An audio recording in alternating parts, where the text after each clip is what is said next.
Amados, como eu falei, nossa, é uma grande responsabilidade, é um grande prazer estar aqui no primeiro culto do ano.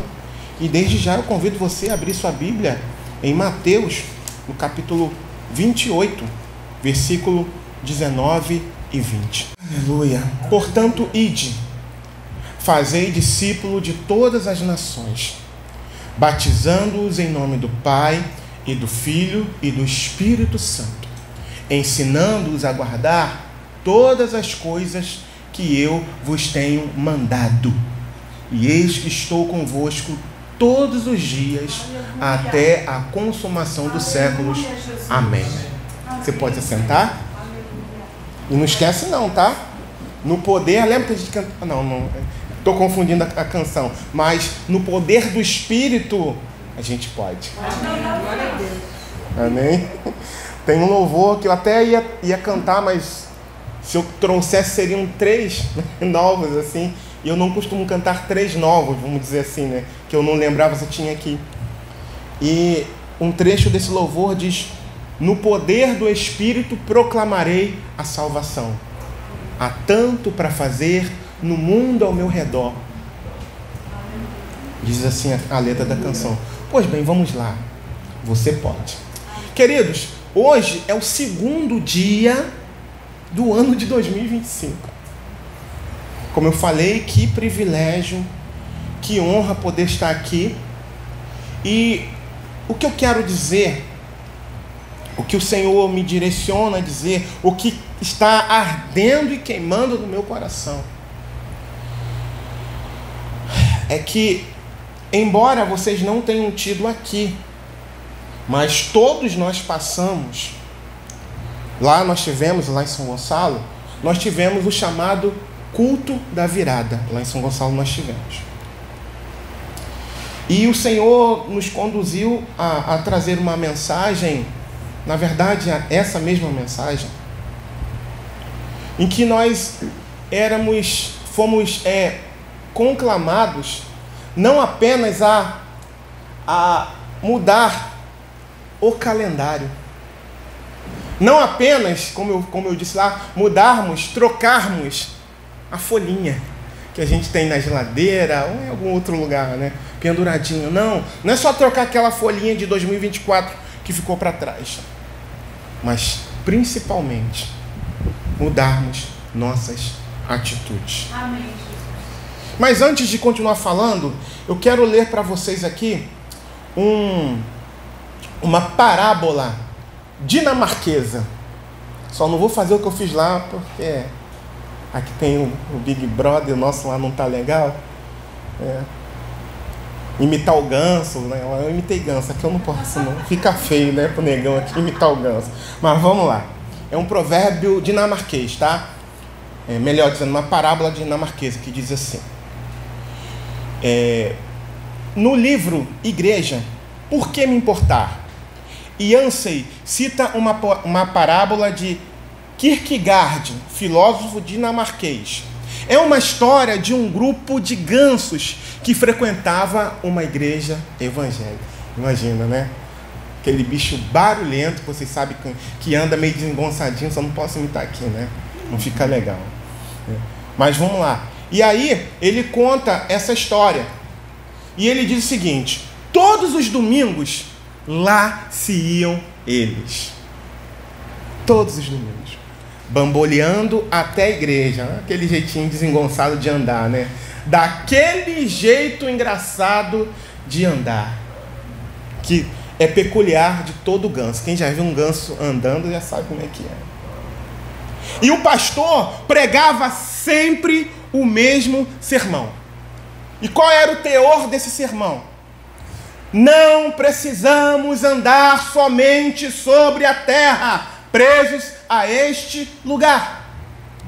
Podemos erguer nossas asas e voar até as regiões mais distantes, subir até os climas mais abençoados, se tão somente guardarmos e cumprirmos os mandamentos do Senhor nosso Deus.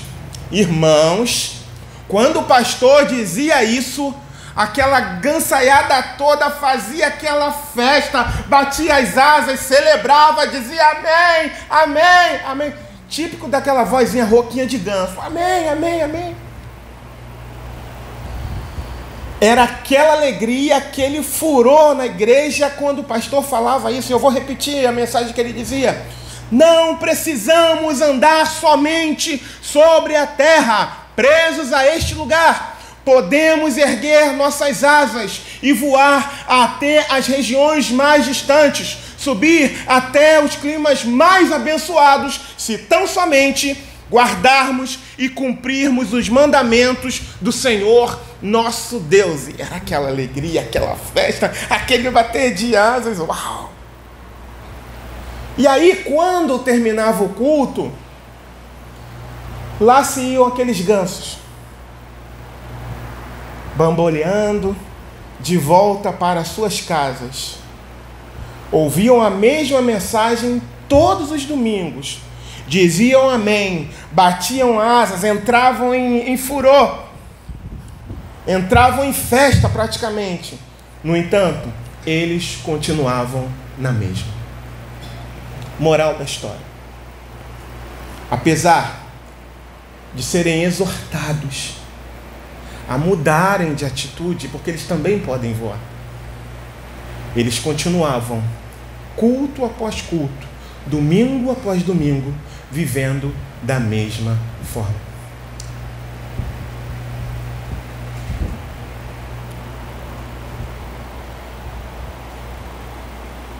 Eu fui pesquisar no dicionário e o título dessa mensagem é A Virada.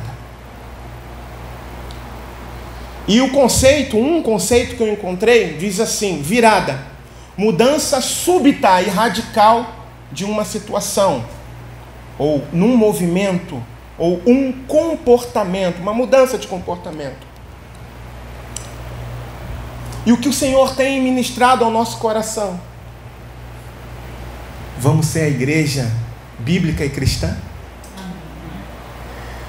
Ué, mas nós não somos? Queridos, talvez, principalmente lá em São Gonçalo, nós tenhamos nos equivocado em entendermos que viver em simplicidade é vivermos naquele grupinho fechado, que não tem lugar para mais ninguém. É viver na simplicidade, porque a gente lê a Bíblia, porque a gente deixa de fazer isso, deixa de fazer aquilo.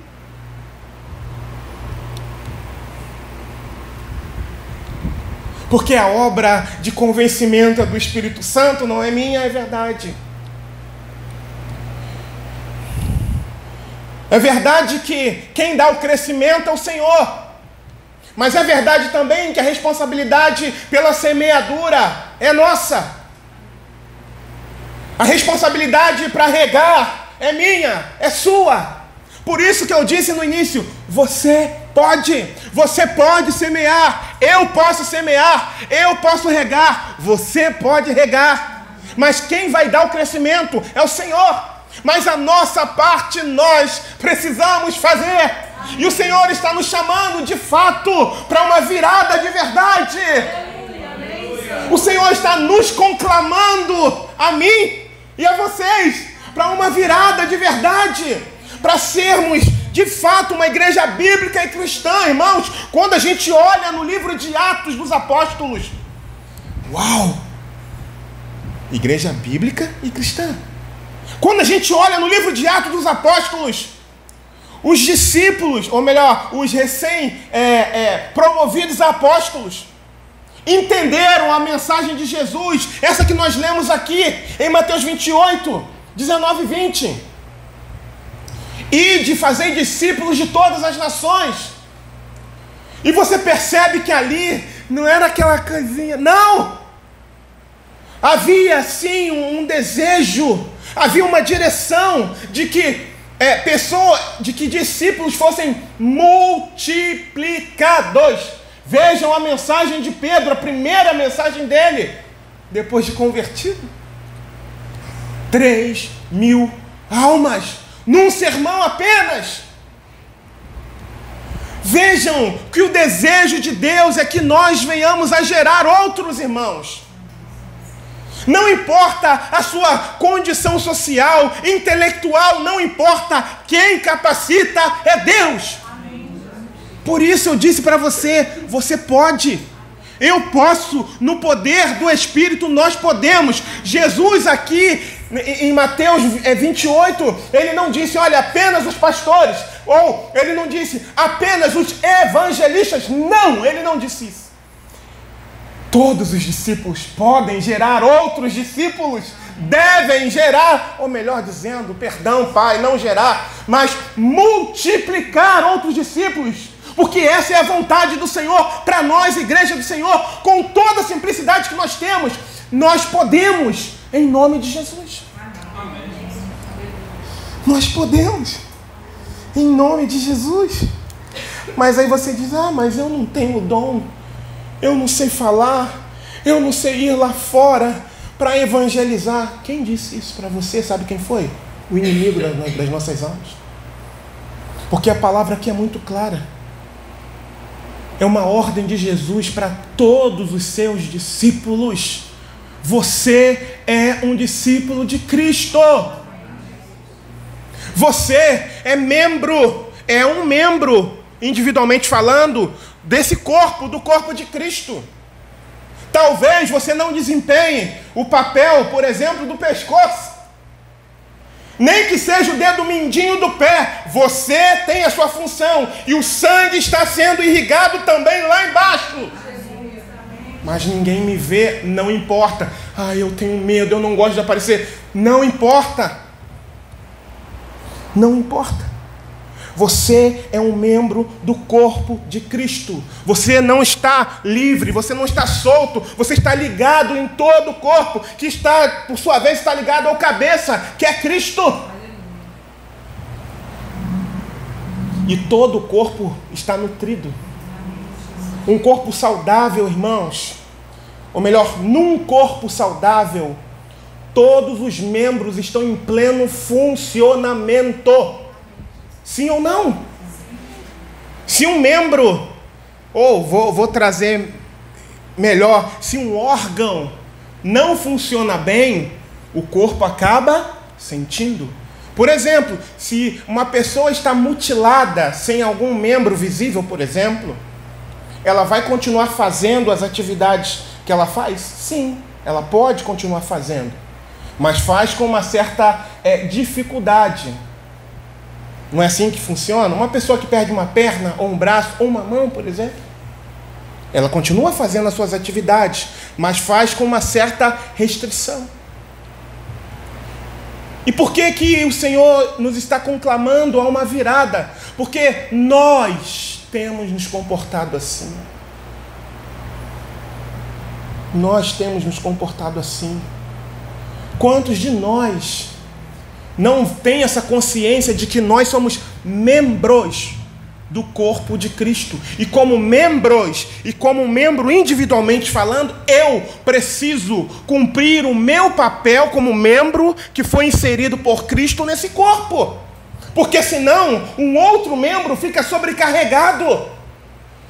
Porque senão, eu vou fechar aqui um pouquinho mais o que eu estou dizendo, porque senão, no caso aqui da igreja local, um outro membro vai ficar sobrecarregado e não vai não vai conseguir cumprir com excelência o seu papel, porque está sobrecarregado.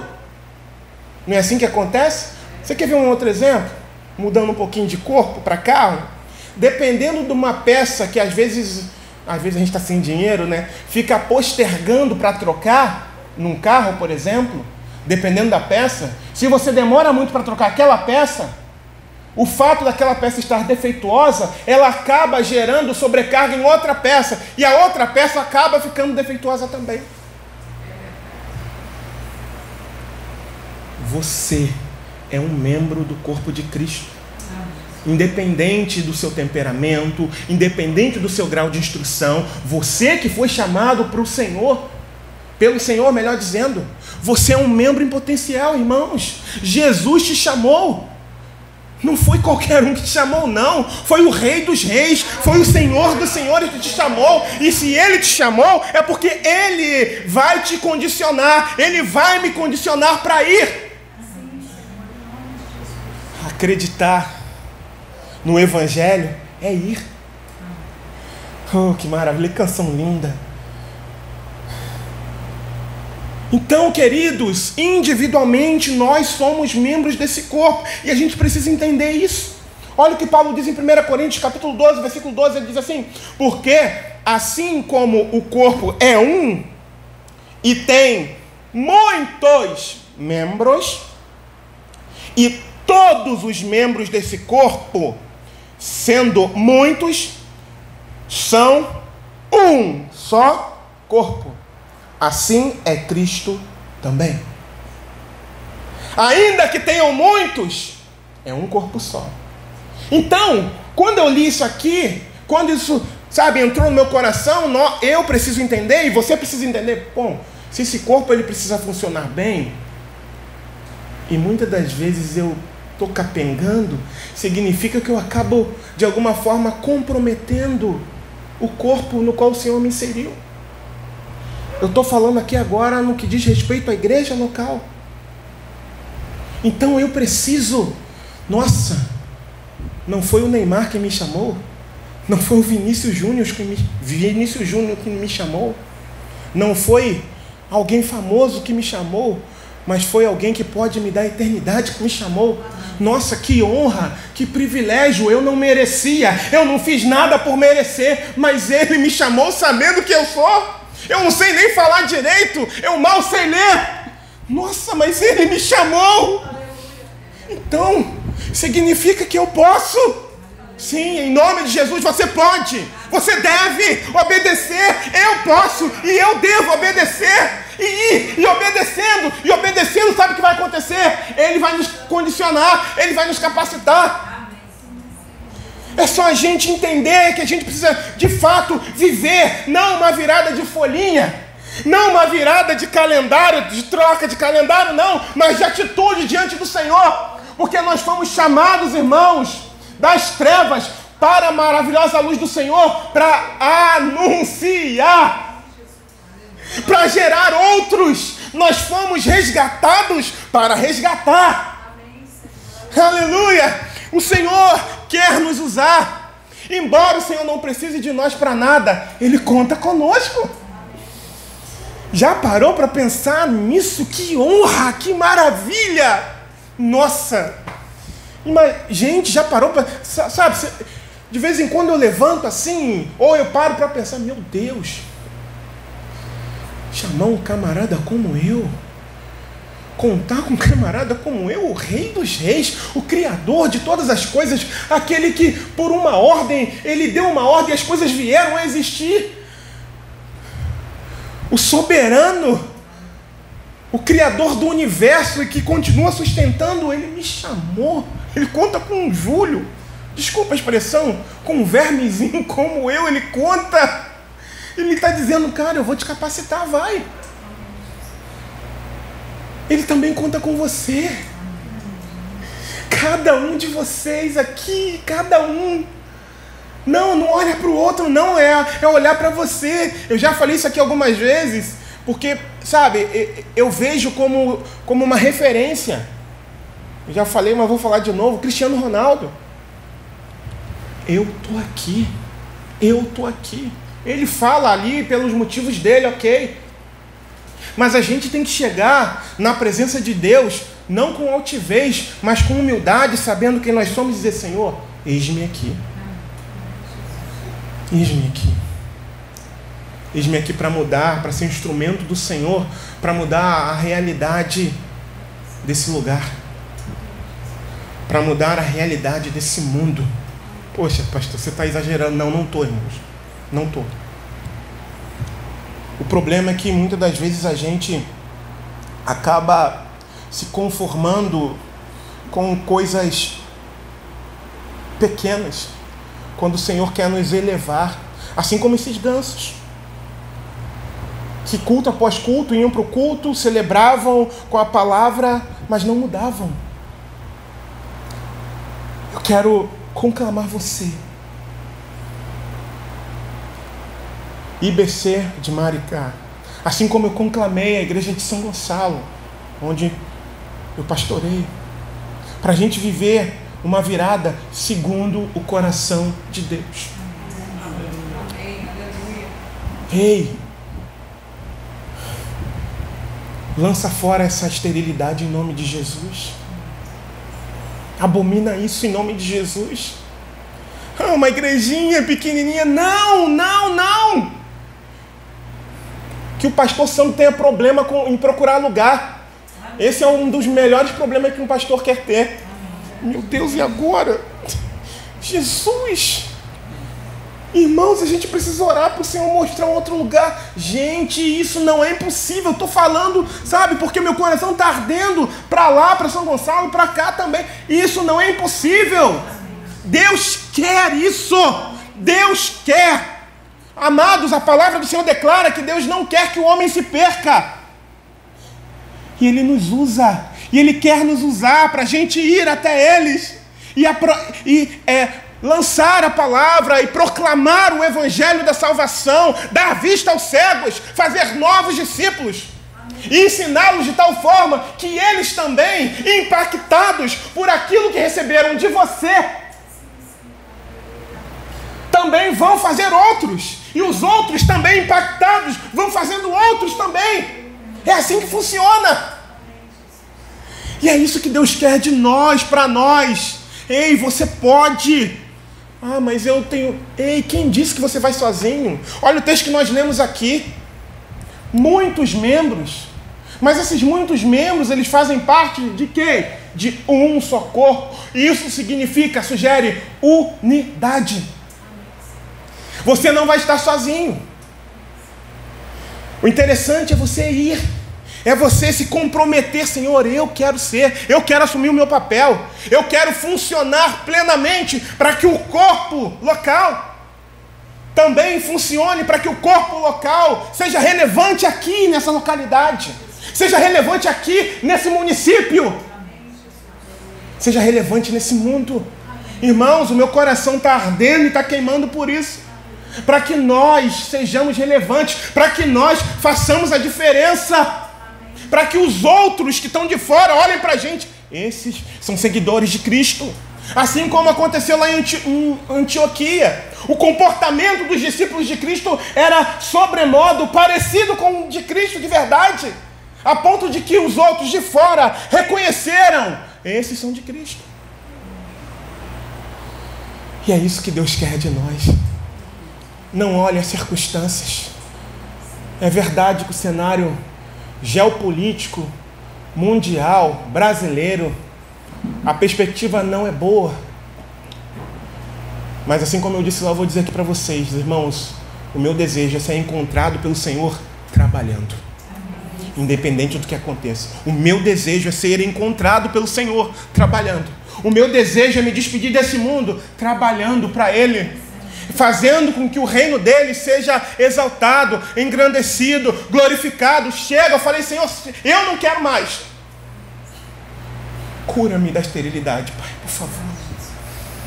Perdão, Senhor, por essa mentalidade que eu permiti que entrasse na minha mente, no meu coração. É uma igrejinha pequenininha. A gente olha no livro de Atos, multidões sendo agregadas ao corpo de Cristo. Eu não estou dizendo que igreja pequena é problema, não. Mas quando a gente não ganha almas é que é problema. Vocês conseguem compreender? Igreja pequena não é o problema. O problema é quando nós não ganhamos almas. A gente foi chamado para isso. O problema é quando a gente não gera outros para Cristo. Quando o Senhor já nos capacitou. Queridos, a igreja tem a ordem de Deus para fazer isso. Olha o texto que nós lemos. A igreja tem as ferramentas de Deus para fazer isso. A igreja tem as pessoas para fazer isso. E por que a gente não faz? Porque a nossa mente, sabe, foi ficando para trás por algum motivo, ou por alguns motivos. Ei, renove a sua mente em nome de Jesus. Peça, Espírito Santo, muda a minha mente, que a virada seja no meu corpo inteiro, sabe, na minha mente, no meu coração, que eu olhe para esse texto que foi lido no início, e de fazer discípulos de todas as nações, batizando em nome do Pai, do Filho e do Espírito Santo, ensinando a guardar todas as coisas que eu vos tenho mandado. Senhor, que eu seja um desses, que eu assuma esse papel, essa responsabilidade, mesmo sendo a unha do dedo mindinho do pé. Sim, é para você também. Não é só para o pastor, não é só para o evangelista, não é só para o diácono, para a diaconisa, não. É para toda a igreja, é para todo aquele que é discípulo de Cristo. É para aquele que parece que está em evidência, humanamente falando, mas aquele que não aparece também, é para todos. Cada um de nós tem um dom, irmãos. E quando esses dons eles são unidos, são para a honra e para a glória do nome do Senhor. Amém. Cada um tem uma característica, cada um tem um temperamento. E quem faz essa liga é o Espírito Santo. Vejam o poder de Deus. Vejam o poder de Deus. Ao nós estarmos aqui, cada um tem um jeito. Então vejam o milagre de Deus em sermos igreja. E você acha que Deus não tem um poder de trabalhar em você e trabalhar no seu coração, na sua mente, para fazer com que você seja um multiplicador de discípulos? Eu creio nisso, irmãos. Eu creio. Eu me arrependo diante do Senhor por não ter enxergado isso antes. É claro, irmãos, que a gente precisa orar e muito. Não é simplesmente, ai, eu entendi, eu vou. Não, ei, calma. Tem que orar. O segredo é a oração. A leitura da palavra, a oração, a orientação do seu pastor. Ore muito. Existem pessoas próximas a nós, um amigo seu, um vizinho seu, que é tão próximo que você, sabe, tem tanto desejo de vê-lo seguindo a Cristo. Um parente. Primeiro lugar, ore, jejue. Olha só que coisa linda. Nós estaremos estabelecendo também, mas eu senti o direcionamento para fazer em fevereiro, até porque agora em janeiro eu vou estar de férias e eu fiquei com medo de não conseguir cumprir.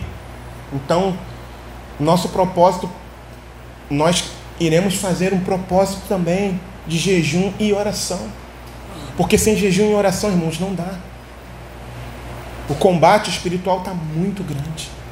Só que quando nós nos unimos com um propósito, com um objetivo, com um foco, a gente consegue vencer. Queridos,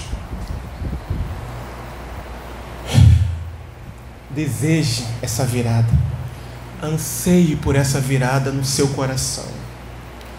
Peça ao Senhor: Senhor, me tira, preste atenção, da grande omissão e coloca no meu coração, e me coloca de fato na grande comissão.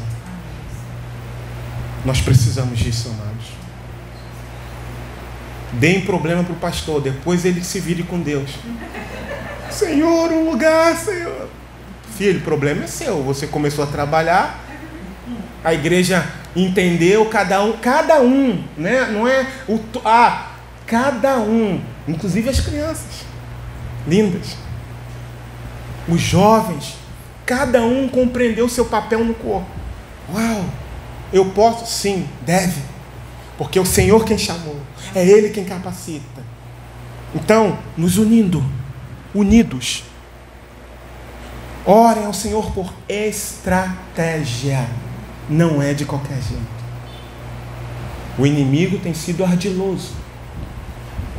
Mas quando nós oramos a Deus e pedimos estratégia, é aí que vem a colheita.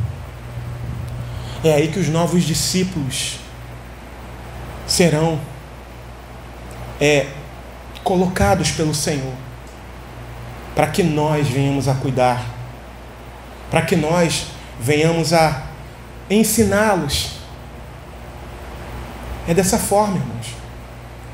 Estratégia. Peçam ao Senhor. Peçam orientação. Eu tenho certeza que o pastor Sandro já tem orientado vocês. Lembrem-se, sejam apenas um. E ser um é ser um com aquilo que o pastor está orientando. Um corpo, um grupo dividido não subsiste. Então, se o pastor orientar, irmãos, vamos fazer assim, dentro da palavra, vá, faça. Irmãos, vamos orar, ore, sejamos um.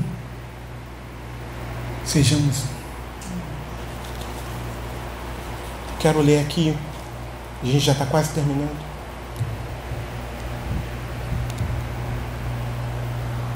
A ordem do ID já foi dada. Quem vai? Quem é que vai? Eu quero ir.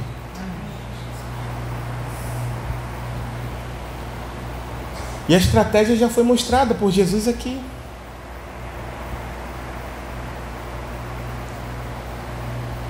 Na palavra, no livro de Atos. E qual foi o resultado? Uma igreja viva, crescente, vibrante. Uma igreja que crescia todos os dias. Por quê? Eles foram, obedeceram e o Senhor acrescentava. Quem está disposto a viver essa virada? Eu estou. Pastorzão, tem muito trabalho. Igreja, tem muito trabalho. Mas se a gente focar, se a gente tiver como alvo, como objetivo, fazer discípulos, se o nosso foco, o nosso alvo é glorificar o nome do Senhor, a obedecer à grande comissão, o Senhor vai nos honrar. O Senhor vai nos honrar. O Senhor vai honrar a igreja. Aí depois o pastor Sandro vai conclamar: irmãos, vamos orar porque ficou pequeno o lugar. Já parou para imaginar só uma coisa? Daqui eu tenho uma visão, obviamente, melhor. Mas se cada um que está aqui hoje, eu não vou dizer quando está todo mundo junto, não. Se cada um que está aqui hoje trouxer uma pessoa, se cada um for um instrumento, que está aqui hoje, cada um aqui, presta atenção no que eu vou falar para você.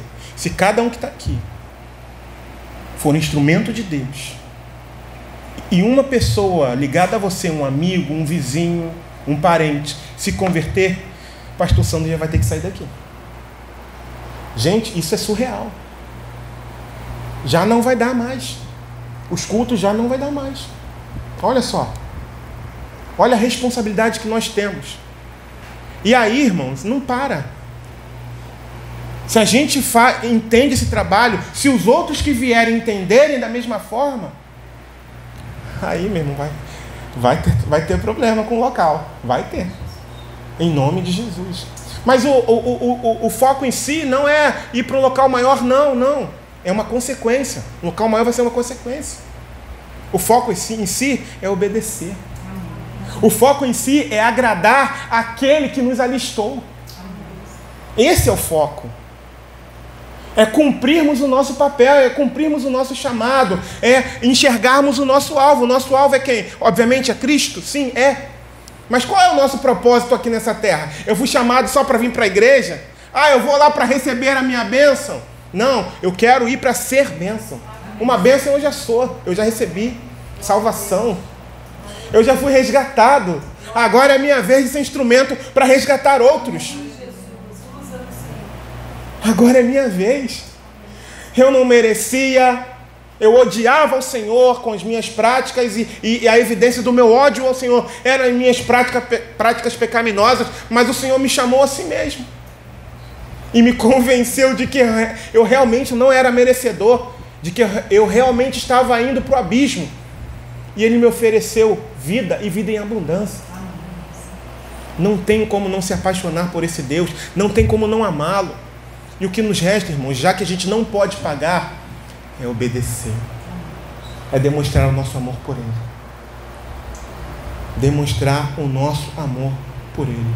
Queridos, ser uma igreja relevante. A igreja relevante é aquela que justifica a sua existência no lugar onde ela foi inserida. Eu falei isso lá em São Gonçalo, irmãos, a gente precisa ser esse tipo de igreja. A igreja de Atos era uma igreja relevante. Era uma igreja que supria a necessidade das pessoas. A primeira de todas não é a material, é a espiritual. É trazer Cristo. O mais, o Senhor vai dando condições para a gente ajudar a suprir. Hoje, talvez a gente não possa ajudar com coisas materiais. Talvez a gente consiga fazer com um aqui, outro ali. Mas quando há um número maior de discípulos, isso fica mais leve. E aí a gente também pode fazer isso. Mas o principal, queridos, é o resgate da alma perdida. Esse é o nosso papel principal. Isso é ser relevante. E eu desejo muito esse modelo de igreja. Uma igreja relevante. Uma igreja que glorifica o nome do Senhor. Que continua simples. Mas dentro dessa visão. Dentro de uma visão que quer ver uma multiplicação de discípulos. Porque Deus mostra isso lá em Atos o tempo todo. Em nome de Jesus. Quem quer ir? Quem quer obedecer? Quem quer viver uma grande virada na sua vida em 2025? Eu quero, irmãos. E que essa grande virada não seja apenas a troca do calendário 2024 para 2025, mas seja uma virada de atitude, não com o homem, mas uma virada na sua atitude diante de Deus.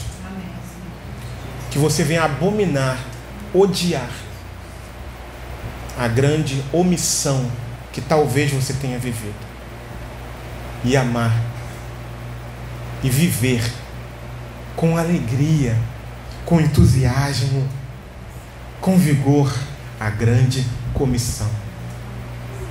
É isso que Deus tem para nós. Você quer viver uma vida plena? Quer viver uma vida satisfeita e feliz? Por que tem gente que tem muito e é infeliz? Porque não encontrou ainda o verdadeiro sentido de viver. E o verdadeiro sentido de viver é seguir a Cristo. E seguir a Cristo implica em obedecermos. E quando a gente obedece, ainda que enfrentemos dificuldades, a gente é feliz. Então, em nome de Jesus, que venhamos a viver essa grande virada em 2025 para a glória de Deus, Pai. Desafio nós teremos. Não pense que vai ser fácil. Mas é possível porque Ele disse para a gente ir fazer. Quando Ele disse para a gente ir fazer, é porque Ele vai nos condicionar, Ele vai nos capacitar para a honra e para a glória do Senhor. Amém?